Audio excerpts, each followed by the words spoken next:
Hello friends, welcome to savage point. நான் உங்கள் ஏஸ்கா. So இன்னைக்கு இந்த டாப்பிக்கில் எதை பற்றி பார்க்க போகிறோன்னா, கோலிவுட் ஹீரோஸ் அவங்களோட கெரியரில் செஞ்ச ஒரு மிகப்பெரிய தப்பு. இந்த ஒரு சில மிஸ்டேக்ஸ்னால வந்து பார்த்தீங்கன்னா அவங்களோட கெரியரில் ஒரு பெரிய டவுன்ஃபாலை சந்திச்சிருப்பாங்க. நல்லா போயிட்டு இருந்த கெரியரில் ஒரு ஸ்பீட் பிரேக்கர் மாதிரி அனாவசியமான மிஸ்டேக்காக இருந்திருக்கும். இது அவங்களோட ஓன் மிஸ்டேக்காகவே இருந்திருக்கும். அப்படி அவங்களோட கெரியரில் செஞ்ச தவறான விஷயங்கள் என்ன அப்படின்றது தான் இன்னைக்கு இந்த வீடியோ நம்ம பார்க்க போகிறோம். தென் இது மட்டும் இல்லாமல் நிறைய பேர் பர்சனலாக டிஎம்ல வந்து வேர்சஸ் அண்ட் ஒரு சில இன்ட்ரெஸ்டிங்கான டாபிக்ஸ் கமெண்ட் பண்ணிக்கிட்டு இருக்கீங்க. கமெண்ட் செக்ஷன்லையும் கமெண்ட் பண்றீங்க, பர்சனலாக வந்து டிஎம்லையும் சொல்றீங்க. நிச்சயமா வந்து பார்த்தீங்கன்னா எல்லாத்தையும் நம்ம வந்து மேக் பண்றோம். அதே விதத்தில் ஃபேண்டசி பேட்டில் இதெல்லாம் உங்களுக்கு என்ன தோணுது, உங்களுக்கு தோன்ற டாபிக்ஸ் அப்படின்றத மறக்காம எப்பயும் போல நமக்கு வந்து ஷேர் பண்ணுங்க. கண்டிப்பாக நம்ம நல்லா இருக்கக்கூடிய டாபிக்ஸ் எல்லாத்தையும் சூஸ் பண்ணி நம்ம போல் கிரியேட் பண்ணி அந்த டாபிக்ஸை நம்ம கவர் பண்ணுவோம் கூடிய சீக்கிரம். சரி, ஓகே ஃப்ரெண்ட்ஸ், வாங்க நம்ம வீடியோக்குள்ள போகலாம்.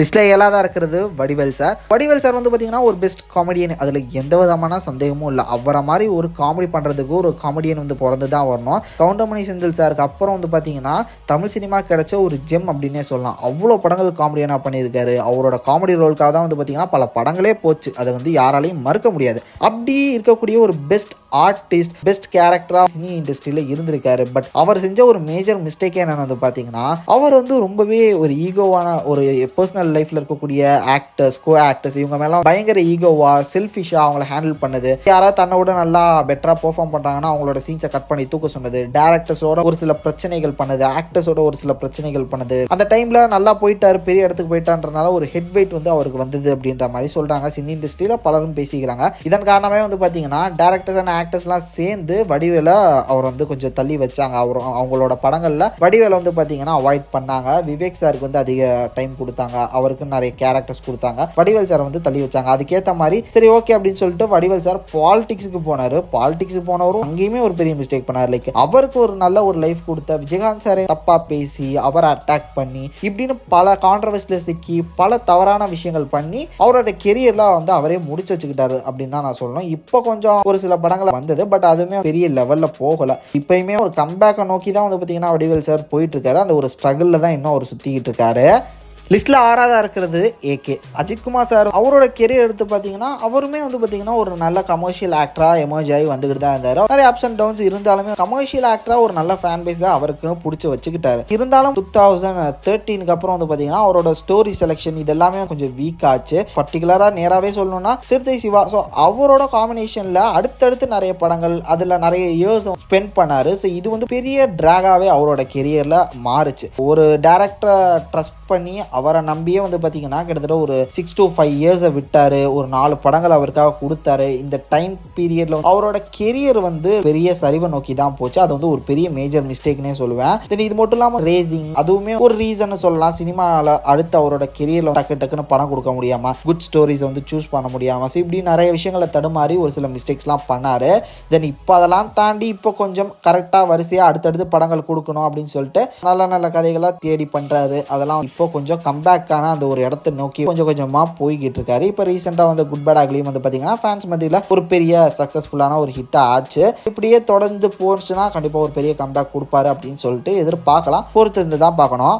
லிஸ்ட்ல 5ஆவதா இருக்கிறது Simbu sir. Simbu sir good actor and good director. அதில் வந்து எந்த விதமான ஒரு மாற்று கருத்தும் இல்லை. ஒரு சில அப்ஸ் அண்ட் டவுன்ஸ் இருந்தாலும் கமர்ஷியலாக நல்ல நல்ல படங்கள் நல்ல நல்ல ஹிட்ஸ்லாம் அவரோட கெரியர்ல கொடுத்துட்டு தான் வந்தாரு. இருந்தாலும் அவரோட ஆக்டிவிட்டீஸ் லைக் ரொம்பவே ஜாலியா பப் கேர்ள்ஸ் இது மாதிரி அந்த டைம்ல வந்து பார்த்தீங்கன்னா நிறைய டைம் ஸ்பெண்ட் பண்ணாரு. தென் இது மட்டும் இல்லாமல் கிசு இது மாதிரி நிறைய விஷயங்களை கான்ட்ரவர்சிஸ்ல அவர் வந்து சிக்கினாரு. விமன்ஸை வந்து கொஞ்சம் தப்பா போர்ட்ரேட் பண்ற மாதிரியான ஒரு சாங் பாடி அது மூலமா நிறைய பிரச்சனையை அவர் சந்திச்சாரு. படங்களுக்கு லேட்டா போறாரு அப்படின்னு சொல்லிட்டு அவருக்கு ரெட் கார்டு கொடுத்தாங்க. இது மாதிரியான பிரச்சனைகள்லாம் அவர் தொடர்ச்சியா சந்திச்சாரு. அதுக்கேற்ற மாதிரி அவரோட பாடி அவருக்கு ஏற்ற மாதிரி உழைக்கல இப்படின்ற பல விஷயங்கள் அவரை புரட்டி போட்டுச்சு. தென் அதுக்கப்புறம் அது எல்லாத்தையுமே உடச்சு எரிஞ்சிட்டு ஒரு பெரிய கம்பேக் கொடுத்து இப்போ வந்துட்டாரு. இல்லைன்னு நான் சொல்லல, இருந்தாலும் பெரிய மிஸ்டேக்னே சொல்லுவேன். அந்த டைம்ல அவர் செஞ்ச பல விஷயங்கள் எது செஞ்சாலுமே தப்பு, எது செஞ்சாலுமே குத்தம் அப்படின்ற மாதிரி தான் அந்த டைம்ல அந்த பேட் ஃபேஸ்ல அவருக்கு தொடர்ச்சியா நடந்துகிட்டே இருந்தது. நிறைய இடங்கள்ல திட்டு வாங்கினாரு, ரெட் கார்டு கொடுத்தாங்க, தள்ளி வச்சாங்க. இது மாதிரியான நிறைய விஷயங்கள் வந்து பாத்தீங்கன்னா ஃபேஸ் பண்ணாரு அவரு.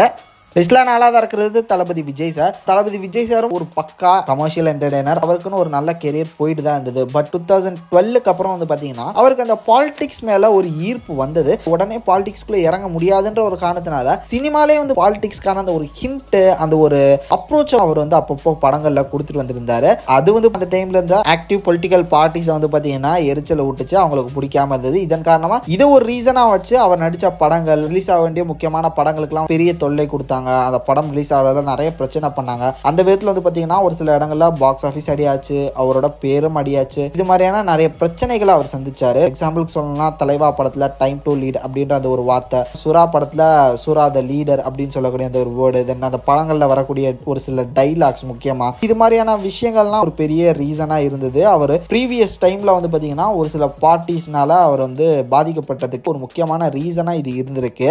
இப்போ அவர் முழுசா நான் பாலிடிக்ஸ்க்கு வரப்போறேன் அப்படின்னு சொல்லிட்டு சினிமா விட்டு விலக போறேன்னு சொல்லிட்டாரு. பட் இருந்தாலும் அந்த டைம்ல அவர் அந்த ஒரு சில விஷயங்கள் செஞ்சது வந்து பாத்தீங்கன்னா கண்டிப்பா ஒரு மிஸ்டேக்குன்னு தான் நான் சொல்லுவேன். லிஸ்ட்ல 3ஆவதா இருக்கிறது சூர்யா சார். சூர்யா சார் அவரோட கெரியர் ஸ்டார்டிங்லேருந்து சூப்பரான கதைகளை, நல்ல யூனிக்கான ஸ்டோரிஸ், அந்த ஒரு ஸ்டோரி செலெக்ஷன்ஸ்லாம் வந்து பார்த்தீங்கன்னா அவ்வளோ சூப்பராக இருக்கும், பக்காவாக இருக்கும். அதிகமான ஹிட்டு கொடுத்த ஆக்டராகவே அவர் தான் எனக்கு தெரிஞ்சிருக்காருன்னு நினைக்கிறேன் அவரோட கெரியரில். அப்படி இருந்த ஒரு ஆக்டர் இப்போ ரீசெண்ட் டைம்ஸ்ல ஸ்கிரிப்ட் செலெக்ஷனில் வந்து ரொம்ப கோட்டை விட்ட மாதிரி தான் எனக்கு என்னமோ பர்சனலாக ஃபீல் ஆச்சு. இப்போ ரீசெண்டாக அவர் நடித்த படங்களே நல்லா வந்த படங்கள் 2 தான் வந்து பார்த்தீங்கன்னா எவர் கிரீனாக இருக்குது, என்றைக்குமே மறக்க முடியாத அளவுக்கு ஒரு தரமான படமாக இருக்குது. லைக் சூரரை போற்று அண்ட் ஜெய்பீம். ரெட்ரோ ஓகே, அது வந்து ஒரு குட் ஃபிலிம். தென் அதுக்கு முன்னாடி நான் சொல்றேன், இப்போ ரெட்ரோ மூலமா வந்து பாத்தீங்கன்னா கொஞ்சம் சேஃப் ஜோன் போயிருக்காரு. இருந்தாலும் வந்து பாத்தீங்கன்னா அகைன் அவர் அதே மிஸ்டேக் தான் பண்ற மாதிரி எனக்கு என்னமோ தெரியுது. லைக் வாடிவாசல் மிஸ் பண்ணிட்டாரு, பராசக்தி மிஸ் பண்ணிட்டாரு, இரும்பு கை மாயாவையும் இப்போ அவரை விட்டு போயிருச்சு. நிறைய படங்கள் தொடர்ந்து பண்ணணுன்றதுக்காக வந்து பாத்தீங்கன்னா இது மாதிரி நல்ல நல்ல ப்ராஜெக்ட்ஸை மிஸ் பண்றாரு. இது ஃபியூச்சர்ல ஒரு பெரிய மிஸ்டேக்கா வந்துடக்கூடாதுன்னு நான் நினைக்கிறேன்.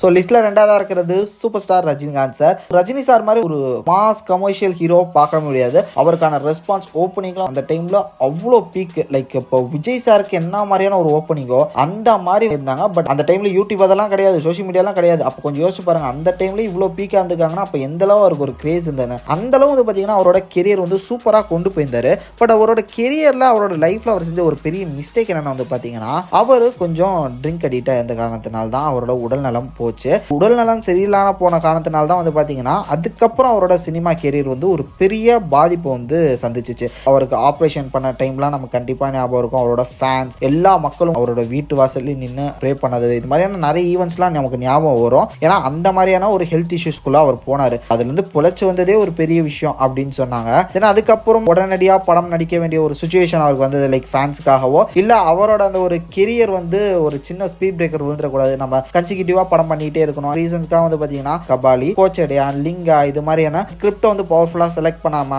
உடனே நான் படம் பண்ணணும் அப்படின்னு சொல்லிட்டு ஒரு சில ஸ்டெப்ஸ் தவறுனாரு. தென் அதுக்கப்புறம் ஃபைனலி ஒரு சில தவறுகள்லாம் பண்ணி கொஞ்சம் டைம் எடுத்து இப்போ கொஞ்சம் நல்லா கம்பேக் ஸ்டேஜுக்கு வந்திருக்காரு. ஜெயிலர், இப்போ அடுத்து வந்து கூலி, இது மாதிரி இப்போ கொஞ்சம் கம்பேக் கொடுத்து ரெக்கவர் ஆகி வந்துட்டு இருக்காரு. இருந்தாலும் அந்த ஒரு விஷயம் அவரோட கெரியர்ல ஒரு பெரிய மிஸ்டேக் தான் நான் சொல்லுவேன். ஸோ ஃபைனல் நம்ம லிஸ்ட்டில் நம்பர் 1 பொசிஷனில் இருக்கிறது கமல்ஹாசன் சார். கமல்ஹாசன் சார் எந்தளவு ஒரு great actor, great director, cinema இண்டஸ்ட்ரியை பொறுத்தவரையும் எந்தளவு ஒரு முக்கியமான ஒரு நபர்ன்றது நம்ம எல்லாருக்குமே தெரியும். அவரோட கெரியர் எந்த அளவு ஸ்டார்ட் ஆகி எப்படி சூப்பராக கொண்டு போயிருந்தாரு அப்படின்றதெல்லாம் நமக்கு எல்லாருக்கும் தெரியும். பட் நல்லா போயிட்டு இருந்த கெரியர் கிராஃப்ல வந்து பார்த்தீங்கன்னா டக்குன்னு ஒரு முட்டுக்கட்டையை போடுற மாதிரி பாலிடிக்ஸ் அப்படின்னு சொல்லிட்டு என்டர் ஆனாரு. அது அவரோட கெரியர் கிராஃப்ல பெரிய ஒரு ஸ்பீட் பிரேக்கராக தான் நான் பார்க்குறேன். அந்த ஒரு முடிவு வந்து பார்த்தீங்கன்னா அவரோட சினிமா கெரியரையுமே பர்சனல் லைஃபையுமே பாதிச்சிச்சு. அதே வந்து பாத்தீங்கன்னா ஒரு சில கான்ட்ரோவர்சிஸ்லயும் தேவையில்லாம போய் சிக்கினார். லைக் விஸ்வரூபம் படம் அரசியல்ல ஒரு சில மிஸ்டேக்ஸ் பண்ணது, இதெல்லாமே பெருசா அவரை வந்து பாதிச்சது. தென் அதுக்கப்புறம் சினிமால மறுபடியும் விக்ரம் அப்படின்னு சொல்லிட்டு ஒரு படம் மூலமா கம்பேக் கொடுத்தாரு. தென் அதுக்கப்புறம் அந்த படங்கள் ஸ்கிரிப்ட் செலக்ஷன் ஒழுங்கா இல்லாம ஒரு சில படங்களை வந்து தப்பா சூஸ் பண்ணி, லைக் எக்ஸாம்பிளுக்கு இந்தியன் 2, தக் லைஃப் இது மாதிரியான படங்களை சூஸ் பண்ணி இப்போ மறுபடியும் ஒரு சில மிஸ்டேக்ஸ் பண்ணி பெரிய டவுன்ஃபால்குள்ள கமல்ஹாசன் சார் போய்கிட்டு இருக்காரு. இதுக்கு அடுத்து அவர் பண்ணக்கூடிய படங்களாவது நல்லா பெட்டரா குட் ஸ்டோரிஸை வந்து சூஸ் பண்ணி கொண்டு போறாரா அப்படின்றத பொறுத்ததா பார்க்கணும். இந்த வீடியோ பத்தினா உங்களோட தாட்ஸ் அண்ட் வியூஸ் என்ன, தென் உங்களுக்கு தோணக்கூடிய டாபிக்ஸ் எதாவது இருந்துச்சுன்னா அதை நட்டு தான் மறக்காம கீழே கமெண்ட் செக்ஷன்ல மென்ஷன் பண்ணுங்க. சரி ஃப்ரெண்ட்ஸ், இதே மாதிரி தொடர்ந்து நிறைய இன்ட்ரெஸ்டிங்கான வீடியோஸ் பார்க்கறதுக்கு மறக்காம நம்ம சாவேஜ் பாயிண்ட் சேனலை சப்ஸ்கிரைப் பண்ணி அந்த பெல் ஐகானை பிரஸ் பண்ணிக்கங்க. அடுத்த இன்ட்ரெஸ்டிங்கான வீடியோலாம் நாளைக்கு மீட் பண்றது வரையும் tata bye bye, take care from A Square.